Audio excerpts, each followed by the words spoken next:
खबर यूपी के बलिया से है, जहां बिहार के मुख्यमंत्री नीतीश कुमार के दिल्ली जाने से बिहार की राजनीति पर कोई असर नहीं पड़ेगा। जो आएगा वहां उनसे बेहतर काम करेगा। 2027 के चुनाव में मऊ विधानसभा सीट से सुभाषपा के सिंबल पर सिटिंग विधायक अब्बास अंसारी को सुभाषपा नहीं देगी टिकट। वह सुभाषपा के नेता नहीं, समाजवादी पार्टी के नेता सुभाषपा ने सिर्फ सिंबल दिया है। बलिया में बोले सुभाषपा के राष्ट्रीय अध्यक्ष ओम प्रकाश राजभर। ममता बनर्जी ने जिस तरह से सीबीआई पे, ईडी पे जो तरह से जो कार्रवाई की, क्या उसका असर इस चुनाव में देखने को मिलेगा? देखिए, जनता बदलाव चाहती है और विकास चाहती है।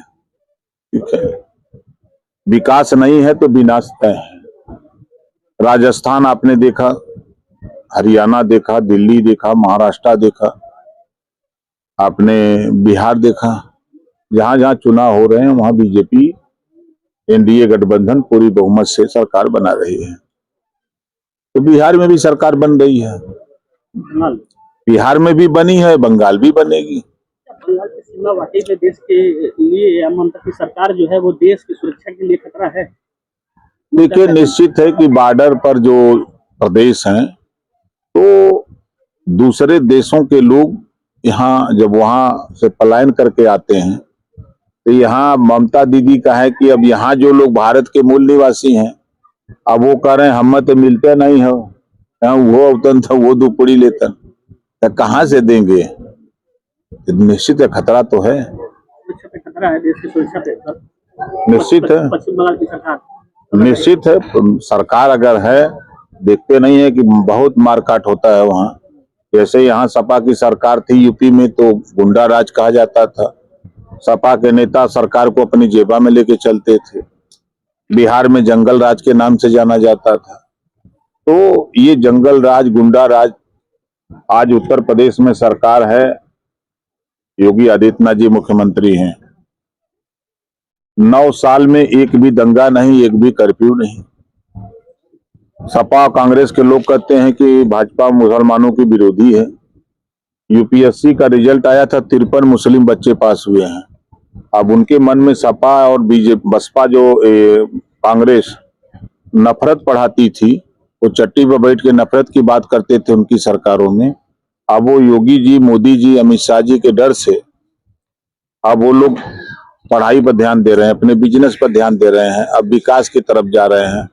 अब बच्चे पढ़ करके डॉक्टर, मास्टर, इंजीनियर, कलेक्टर बनने की सपना देख रहे हैं। ये है एनडीए का विकास। मंत्री जी, आप भी एनडीए में जब शामिल हुए थे तो आप कुछ शर्तों के साथ शामिल हुए थे। उसमें एक बड़ा शर्त था उत्तर प्रदेश का विभाजन और पूर्वांचल राज्य का बनाना, कि आप इन मुद्दों के साथ आए थे। चल रहा है मुद्दा आज अभी तक आपका वो पूरा नहीं हुआ। देखिए, अब उसी शर्त के साथ आपने बीजेपी। देखिए, सभी लोग यही बात कहते हैं। हम लोगों की वार्ता अमित शाह जी से और मोदी जी से है। पहली शर्त थी कि जातिवार जनगणना हो, उसका ऐलान उन्होंने किया, कोई मानने को तैयार नहीं था। रोहिणी आयोग का गठन किया, हम प्रदेश की बात करते थे, उन्होंने देश की बात कहा कि हम देश में इसको लागू करेंगे। उसी तरह अब देखिए, प्रदेश के बंटवारा का एक दिन होगा, ये काम एक दिन में नहीं लेकिन एक दिन जरूर होगा। उत्तर प्रदेश का बंटवारा निश्चित होगा। कब तक होगा सर? अब टाइम तो फिक्स नहीं है। प्रदेश में सरकार है, देश में सरकार है, भाई देखिए, आपके मुख्यमंत्री हैं, आपके गृह मंत्री हैं, फिर ये विलंब क्यों? आपके भी परिवार में अगर बच्चे हैं तो फिक्स नहीं है कि इसी साल शादी होगी कि अगले साल शादी होगी, कि फिक्स है। तो उसी तरह ये कब होगा, हमको ये भरोसा है मोदी जी पर, योगी जी पर। उन्होंने कहा है कि मैं इसको जरूर करूंगा। इसी नाते मैं कहता हूं एक दिन में नहीं होगा लेकिन एक दिन जरूर होगा।